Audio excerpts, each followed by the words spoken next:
আমি আজ নতুন রেসিপি আপনার সামনে নিয়ে আসছি, সেটা হচ্ছে কাতলা মাছের টক ডাল ঝোল। ভালো লাগলে লাইক শেয়ার করবেন, চ্যানেলটাকে সাবস্ক্রাইব করবেন, যাতে পরবর্তী রেসিপি আপনার সামনে তুলে ধরতে পারি। আমি এই জন্য নিয়েছি 4 পিস কাতলা মাছ এবং সেটাকে হলুদ নুন মাখিয়ে রেখেছি। আর নিয়েছি জিরে বাটা, আদা বাটা, ধনে বাটা, আর নেওয়া আছে পেঁয়াজ, রসুন, কাঁচা লঙ্কা, টমেটো। এগুলোকে আমি মিক্সিতে পেস্ট করে নেবো। এবার আমি কড়াই গরম হয়ে গেছে, এতে আমি এবার কড়াইতে আমি সর্ষের তেল দিয়ে দিয়েছি, 3-4 টেবিল চামচ সর্ষের তেল দিয়ে দিয়েছি এবং এতে আমি এবার তেলটা গরম হচ্ছে, তেল গরম হয়ে আমি মাছগুলোকে ছেড়ে দেবো।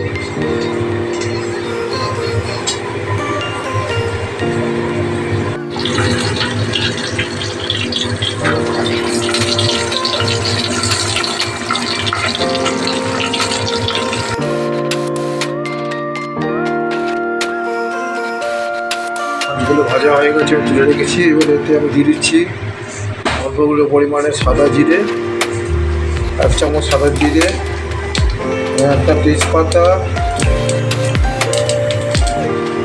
একটা শুকনো লঙ্কা দিয়ে একটু ভাজা ভাজা হলে এতে আমি দিয়ে দিচ্ছি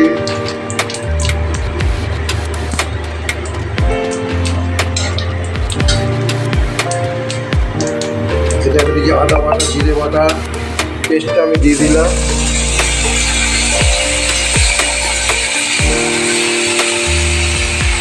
এতে দিয়ে তার মধ্যে আমি যে পেস্টটা করে রেখেছিলাম, টমেটো, পেঁয়াজ, রসুন, কাঁচা লঙ্কা, সে পেস্টটাও আমি সেটা দিয়ে দিলাম।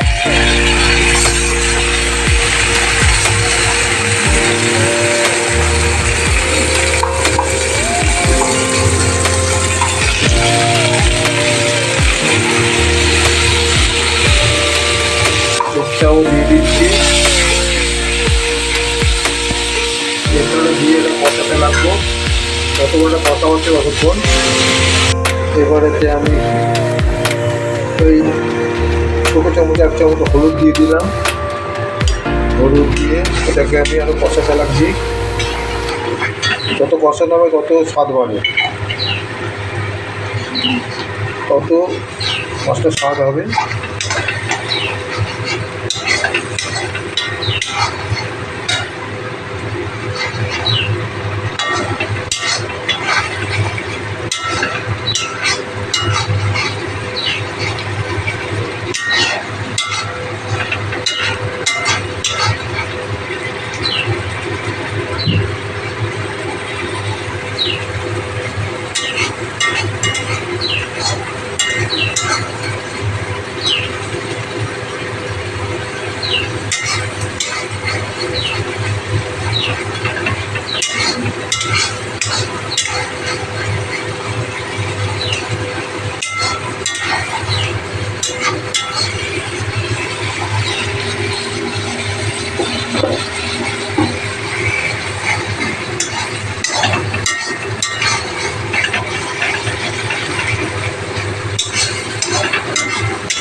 মশলাটা কষানো হয়ে গেছে এবং মশলা থেকে তেল ছেড়ে দিয়েছে। এবার আমি কাতলা মাছের ভাজা কাতলাগুলো দিয়ে দিলাম।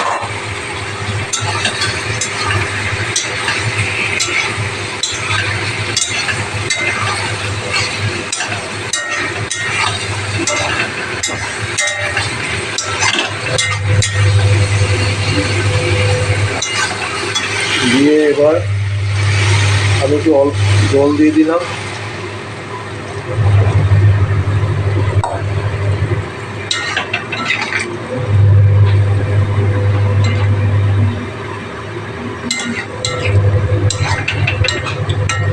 জল দিয়ে ঢেকে দিলাম, এবার মাছটা ভালো করে সেদ্ধ হয়।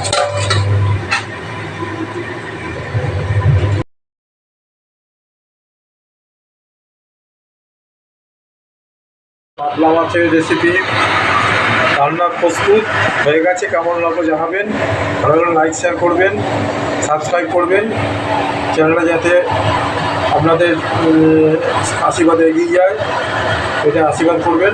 ভালো থাকবেন, সুস্থ থাকবেন। আজকে আমার চ্যানেলটা এখানে শেষ করলাম।